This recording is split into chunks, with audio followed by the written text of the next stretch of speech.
Hi,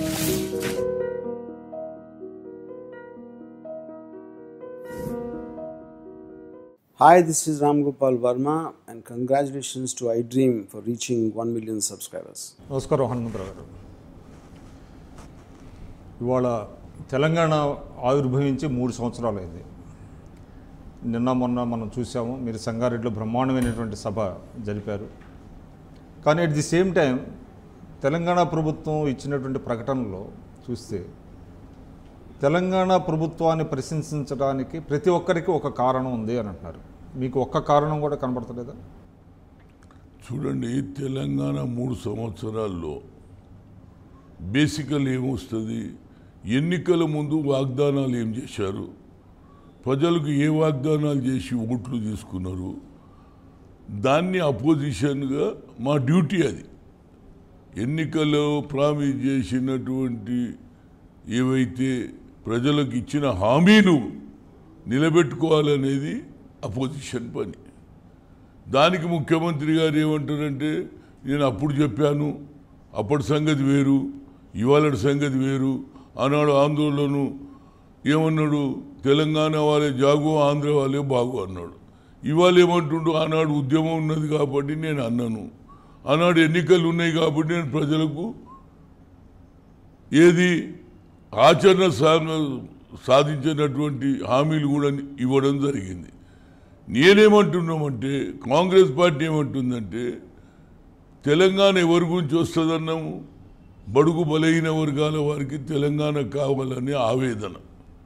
అన్నిటికంటే విచిత్రం ఏమిటంటే, ఈ తెలంగాణ ఉద్యమంలో తను ఒక్కడే తెచ్చినట్టు, తను లేకపోతే తెలంగాణ రాదు అనే ఏదైతే కాన్సెప్ట్ ఉన్నదో దానికి మేము పూర్తి వ్యతిరేకం. ఆ లెక్కలో చూస్తే పెద్దలు డాక్టర్ మర్రి చెన్నారెడ్డి, వెంకట్రామరెడ్డి గారు, అదేవిధంగా మదన్ మోహన్ గారు ఈ విధంగా చెప్తే ఎంతోమంది జైళ్ళకు వెళ్ళారు, రాజమండ్రి జైలుకి వెళ్ళారు, చెంచల్గూడ జైలుకి వెళ్ళారు, పీడీ యాక్ట్లో అరెస్ట్ చేశారు. వాళ్ళందరినీ ఎప్పుడన్నా నువ్వు జ్ఞాపకం చేస్తున్నావా? ఎంతసేపటికి నీవు నీ కుటుంబం నీ భజన తప్పితే అంతెందుకంటే విచిత్రం. నిన్న తెలంగాణ వచ్చి 3 సంవత్సరాలు చేసుకుంటూ అమరవీరుల స్తూపానికి పోతావు మీ వరంగల్ జిల్లాలో, కానీ ఒక్క టీఆర్ఎస్ నాయకుడు పక్కకున్న జయశంకర్ కనిపించాడు, కాళోజీరావు విగ్రహం కనిపించదు. వాళ్ళందరూ సాక్రిఫైస్ చేసిన వాళ్ళేనండి. ఇది ఆ స్తూపం నుంచి పక్కకున్నటువంటి మరి స్టాచ్యూలకు కూడా మీరు దండలేదంటే మీరు ఎంత ఆపర్చునిస్టు. ఎంతసేపటికి మేమే తెచ్చినాం. నిజంగా చెప్పడం ఒక్కరితో సాధ్యమండి. ఒక ఎంపీ అయితే వెళ్ళిపోయింది. ఒక ఎంపీతోట మేమందరం కష్టపడ్డాం. నువ్వు ఉద్యమం చేయకముందు మేమందరం 41 మంది గెలిస్తే 37 మంది సంతకాలు పెట్టినాం. సోనియాజీ అమ్మ మాకు తెలంగాణ ఇవ్వాలి. మేము ఎన్ని రోజులున్నా వాళ్ళు 3 వంతులు, మేము 1 వంతు. కనుక వాళ్ళది ఆధిపత్యం ఉంటుంది. మా స్వయం శక్తి మీద నిలబడతాం, మా కాళ్ళ మీద నిలబడతాం. మా ఒకరి దయాదాక్షిణ మాకు అవసరం లేదు, మేము సెల్ఫ్ రెస్పెక్ట్గా బతుకుతామని చెప్పడం జరిగింది. కానీ కొన్ని మేము సరిగ్గా ప్రజల దగ్గర పోలే, నీకు వచ్చింది అవకాశం. ఈ 3 ఏళ్లలో నువ్వు ఇచ్చిన వాగ్దానాలు ఏదైనా నువ్వేమన్నావు, సోనియమ్మ ఏ దినమైతే తెలంగాణ ఇస్తావో ఆ దినం నీ కాళ్ళు కడిగి నెత్తి మీద పోసుకుంటాను, పార్టీని మర్జు చేస్తాను. అప్పటి వరకు బాగానే ఉంది, పార్టీని మర్జు చేయలే. ఇవాళ రోజు పొద్దున్న లేస్తే ఇది కాంగ్రెస్ పాపం, రైతు చచ్చిపోతే కాంగ్రెస్ పాపం, ఒక విద్యార్థి చచ్చిపోతే కాంగ్రెస్ పాపం. ఎన్ని రోజులు చెప్తావురా బాబు? నువ్వు ఇచ్చిన హామీలు, ఫీజు రియంబర్స్మెంట్ ఇచ్చినావా? మేము ఇచ్చినాం. అదేవిధంగా మేము నిన్ను ఎవడు చెప్పమన్నాడు? హరిజనులకు 3 ఎకరాల భూమి ఎవడు చెప్పమన్నాడు? ఓట్లు తీసుకుంటే ఏ హరిజన్కి ఇచ్చినావు? ప్రతి ఇంటికి ఒక ఉద్యోగం అన్నావు, ఒక ఊరికి ఒక ఉద్యోగం ఇచ్చినావురా బాబు? ఇవన్నీ మేము అడుగుతున్నాం. అంతేకాదు ఒక హరిజన్ను ముఖ్యమంత్రి అన్నావు. సరే, పవర్ నీ చేతులు ఉంది కాబట్టి ముఖ్యమంత్రి నువ్వు అయినావు. హరిజనులకు ఎక్స్పీరియన్స్ ఉండదు, వారు చేయలేదు అనడం ఇది చాలా బాధాకరం. ఎవడన్నా చేయగలుగుతాడు ఈ దేశాన్ని? బాబాసాహెబ్ అంబేద్కర్ రాజ్యాంగం రాసిండు, జగ్జీవన్ రామ్ డిఫెన్స్ మినిస్టర్ చేశాడు. ఎవరున్నారండి ఆ మాట? హరిజనులు సరిగా పని చేయలేరు అన్నాడు కదా.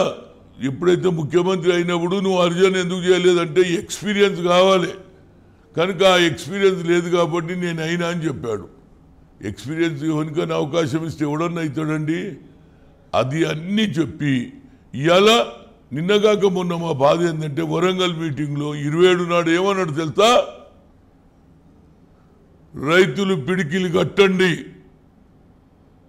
మినిమం ప్రైస్, పండించిన పంటకు సరి అయిన మూల్యం రాకపోతే నిలదీయండి, ధర్నాలు చేయమన్నాడు. ఇది 27 నాడు అన్నాడండి. 28 పేపర్లు వచ్చిందండి.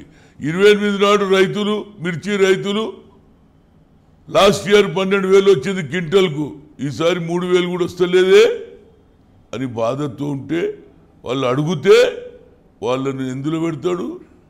దేశద్రోహి కేసులు పెడతావు, రౌడీలు అంటావు, ఆకలికు సంఖ్యలు వేస్తావు. ఇది న్యాయమేనా చెప్పు? రైతే రాజ్యం, రైతే దేశానికి వెన్నుముక అని ఇవాళ నేను ఇన్ని 1 కోటి ఎకరాలకు నేను నీళ్ళు ఇస్తున్నాను ఒక దిక్కు చెప్తూ, ఇంకో పక్క రైతులకు సంఖ్యలు లేచిన ఏకైక ప్రభుత్వం యావత్ భారతదేశంలో ఇది హిస్టరీలో నిలబడిపోతుంది. Black day for farmers. అదే రాహుల్ గాంధీ గారు మన స్పీచ్లో చెప్పాడు. రాహుల్ గాంధీ గారు అన్నారు 3 ఏళ్లలో ఎవరికన్నారు, ఇవాళ ప్రజలు అందరూ కూడా సామాజిక తెలంగాణ వస్తుందన్నారు. కానీ ఇవాళ సామాజిక తెలంగాణ కంటే ముఖ్యంగా కుటుంబ తెలంగాణ వచ్చింది. వాళ్ళు ఆఖరుకు ఎవరు గెలుస్తారనే రేటింగు, ఎవరు బాగా చేస్తున్నారని నీ కుటుంబ సభ్యులేనారా బాబు? నువ్వట, నీ కొడుకట, నీ అల్లుడట. ఏం సామాజిక? ఇక్కడ ఒకటి చెప్పండి. అంటే రాహుల్ గాంధీ గారు చెప్పారు, మీరు కూడా అంటున్నారు కుటుంబ పరిపాలన అంటున్నారు.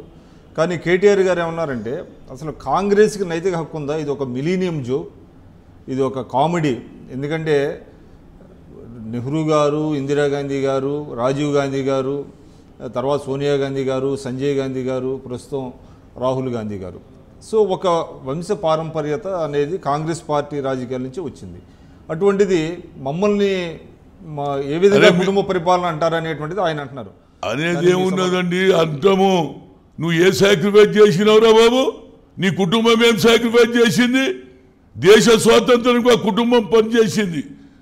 పండిట్ జవహర్లాల్ నెహ్రూ, మోతీలాల్ నెహ్రూ కోటీశ్వర్లు, కానీ పైసలంతా ప్రజల గురించి దారపరిచి ఈ దేశాన్ని స్వాతంత్రం తెచ్చిండ్రు, జైలుకు వెళ్ళిండ్రు, ప్రాణాలు అర్పించిండ్రు. ఇందిరాగాంధీ ప్రాణం అర్పించింది, రాజీవ్ గాంధీ ప్రాణం అర్పించిండు. మీ కుటుంబంలో ఎవడు ప్రాణం అర్పించిండ్రా బాబు? ఏమన్నంటే మా కుటుంబం, మీరు కుటుంబం, మీదేం కుటుంబం రా బాబు? అదే సోనియా గాంధీ ఇవ్వకపోతే రోజు మమ్మల్ని తిడతావు. సోనియా గాంధీ దగ్గర పోయి అమ్మా తెలంగాణ ఇచ్చిన రోజు కాళ్ళు కడిగి నెత్తి మీద పోసుకుంటున్నావు, పార్టీని మర్జు చేస్తున్నావు. ఇవాళ అలాంటి పార్టీని పెట్టి దరిద్ర కాంగ్రెస్ అంటావు, అదేవిధంగా రాక్షస కాంగ్రెస్ అంటావు. రాహుల్ గాంధీ మీద నువ్వు కామెంట్ చేస్తావు మిలీనియం. అరే సోనియా గాంధీ తెలంగాణ ఇవ్వకపోతే నువ్వు లండన్లో కంప్యూటర్ ఉద్యోగం చేస్తూ పొద్దున చేసి డ్యూటీకి పోయి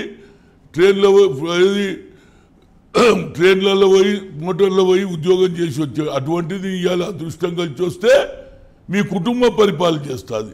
ఆఖరి రేటింగ్ అటండి 111 సీట్లలో 3 అట నంబర్ 1, నంబర్ 2, మీ కుటుంబం ఏమైనారా బాబు? ఈటల రాజేందర్ వారికి రాడా, కడియం శ్రీహరి వారికి రాడా? అంటే ఓట్లు మావి. నీ సామాజిక వర్గం ఎంతున్నదిరా బాబు? నీ సామాజిక వర్గం ఎంతున్నది? నువ్వు కుటుంబ సర్వే చేయించినావు, సమగ్ర కుటుంబం.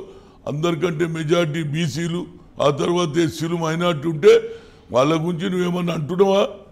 మాట్లాడితే చెప్తావు నేను జనాభా ప్రాతిపదికంగా పదవులు ఇస్తాను.